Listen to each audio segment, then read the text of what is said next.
মাননীয় স্পিকার, আপনাকে ধন্যবাদ। মাননীয় সংসদ সদস্য সিদ্ধান্ত প্রস্তাবে দুটি প্রস্তাবনা উপস্থাপন করেছেন। একটি হচ্ছে রংপুর জেলার কাউনিয়া ও পীরগাছা রেল স্টেশনের আধুনিকায়ন, আরেকটি হচ্ছে ঢাকা থেকে উত্তরবঙ্গের দূরত্ব কমানো এবং যাত্রার জন্য সময় কমানোর প্রস্তাব। প্রথম যে প্রস্তাবনা তিনি করেছেন তার জ্ঞাতার্থে বলছি মহান সংসদকে, এডিবির অর্থায়নে রেলওয়ে কানেক্টিভিটি ইমপ্রুভমেন্ট প্রিপারেটরি ফ্যাসিলিটির প্রকল্পের আওতায় উপপ্রকল্প 4 অনুসারে সান্তাহার বাইপাস সহ সান্তাহার, বগুড়া, কাউনিয়া, লালমনিরহাট যে মিটার গেজ লাইনটি বিদ্যমান আছে সেটাকে ডুয়েল গেজে রূপান্তরিত করার প্রকল্প ইতিমধ্যে নেওয়া হয়েছে।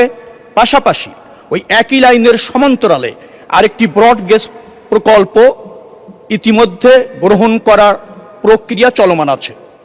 এই প্রকল্পটি গ্রহণ করে ইতিমধ্যে ফিজিবিলিটি স্টাডি রিপোর্ট কনসালটেন্ট কর্তৃক দাখিল করা হয়েছে। বর্তমান ডিটেইল ডিজাইনের কাজ চলছে।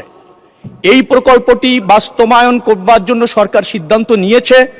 এই প্রকল্পের মধ্যেই এই আপনার রংপুর জেলার কাউনিয়া এবং পীরগাছা রেল স্টেশনের আধুনিকায়ন যুক্ত রয়েছে। তার মানে ওই রেল স্টেশন দুটি আধুনিকায়নের কাজ সরকার গ্রহণ করেছে। দ্বিতীয় অংশে রয়েছে তিনি ঢাকা থেকে উত্তরবঙ্গের দূরত্ব কমাতে চান এবং স্বাচ্ছন্দ্যে রেল যাত্রা উপভোগ করতে চান উত্তরবঙ্গের মানুষ। ইতিমধ্যে বগুড়া থেকে সিরাজগঞ্জ পর্যন্ত রেল লাইন একটি নতুন ডুয়েল গেজ রেল লাইন নির্মাণ আপনার চলমান রয়েছে। আমি এই কথা বলছি, জুনে উদ্বোধন হবে, সকল প্রক্রিয়া সম্পন্ন হয়েছে। তাতে 120 কিলোমিটার দূরত্ব কমবে এবং 2 ঘন্টা যাত্রা কমবে।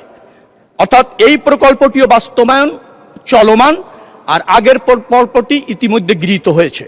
যার ফলে মাননীয় সংসদ সদস্যের দুটি সমস্যার সমাধানই বা দুটি প্রস্তাবনাই গৃহীত প্রকল্পের মধ্যে নিহিত আছে।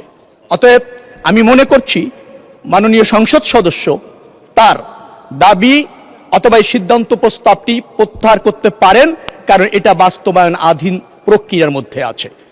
বেশ কয়েকজন সংসদ সদস্য সংশোধনী প্রস্তাব দিয়েছেন, আমি সেটা পড়েছি।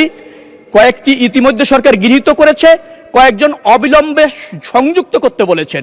যেহেতু প্রকল্প চলমান, অতএব অবিলম্ব শব্দটিও সংযুক্তের খুব প্রয়োজন আছে বলে মনে করছি না। ধন্যবাদ মাননীয় স্পিকার।